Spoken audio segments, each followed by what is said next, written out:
Hi, and welcome back to the Self-Actualization in the Age of Crisis chapter summary series. I'm your host, Ron Rivers, and today we're going to be discussing Chapter 2, Leveraging Language.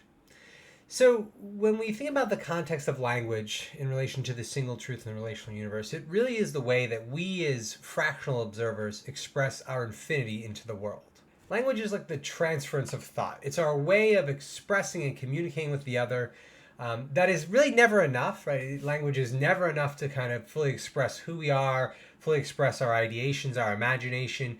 But it's really the best thing that we have, and it has really been foundational in the creation of societies throughout our history. So the use of language is both the conveyance of knowledge, but it's also the flattening of experience. So let me kind of dive into what I mean by that. I give an example in the text of my partner and I when we had our daughter when she was an infant, going for walks, right? And we'd see people walking their dogs.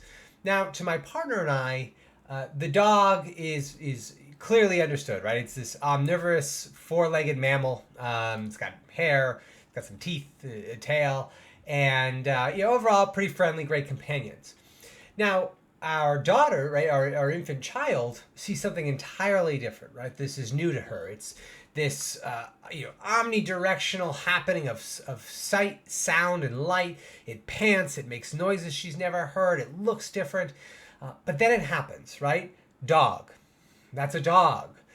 And we wrap this thing, this context, this source of information in a word. And that word kind of overlaps the entirety of the object, in this case, the dog.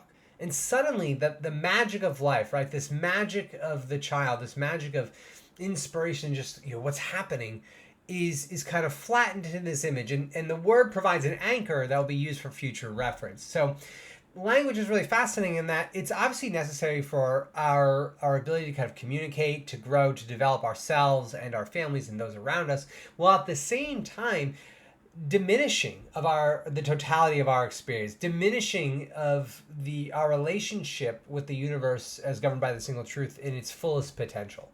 Now, when we consider speaking in a specific languages don't reduce the individual's ability to kind of conceptualize the world in any way, shape, or form. However, they do provide a very specific historical context to how we process the world. That is to say that, like all of the systems and all of the artifacts that we've created in the past, even our languages bear the imprint of the moment of their creation, bear the frameworks of meaning and value that was infused into them as they were created thousands of years ago. So let's take a specific example. In English, one of the most common greetings is hello, how are you? And we all understand that to be a very direct conveyance of how you doing, is everything okay, etc., etc. Now in Chinese, the same greeting, the same kind of introductory greeting is pronounced 吃饱了吗, which essentially means are you hungry, have you eaten? Right? So when we contextualize language, this is just one small example, but consider the long history of famine in the Chinese culture and the development of their people and their society. So it makes sense that the standard greeting would be directly influenced by their history. Now, through the lens of an ideal, what I would call Earth Common language, we have to start with English as the kind of de facto winner. And this is not because English is superior in any way, shape, or form to any other language, but there's two critical factors. The first is most obvious, it's the language of commerce. All commerce occurs in English. That in itself is not an insurmountable obstacle. But what is, I would say, not necessarily insurmountable, but a futile effort to kind of overcome is coding. Everyone who codes today writes code in English. Now, there's some who might write code in other languages, but they also code in English. And that is something that I think really establishes English as the default Earth Common language. Leveraging language is about being open to being a little bit more experimental in our language, in how we communicate, in how we evolve language. There's other languages provide distinct context for thought and feeling that the English language does not do.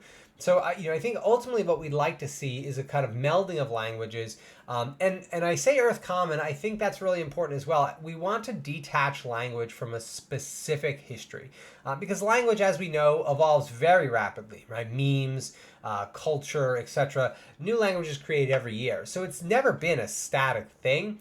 But to that end, I think we want to remove the historical context of a specific place and just kind of reframe it as an Earth Common One thing I cover deeply in the book that I'm not going to be able to cover today, but I will conclude on is the importance of leveraging language both internally to ourselves and to others, and how we need to practice our core value of awareness and really relation as well in our practice of doing that.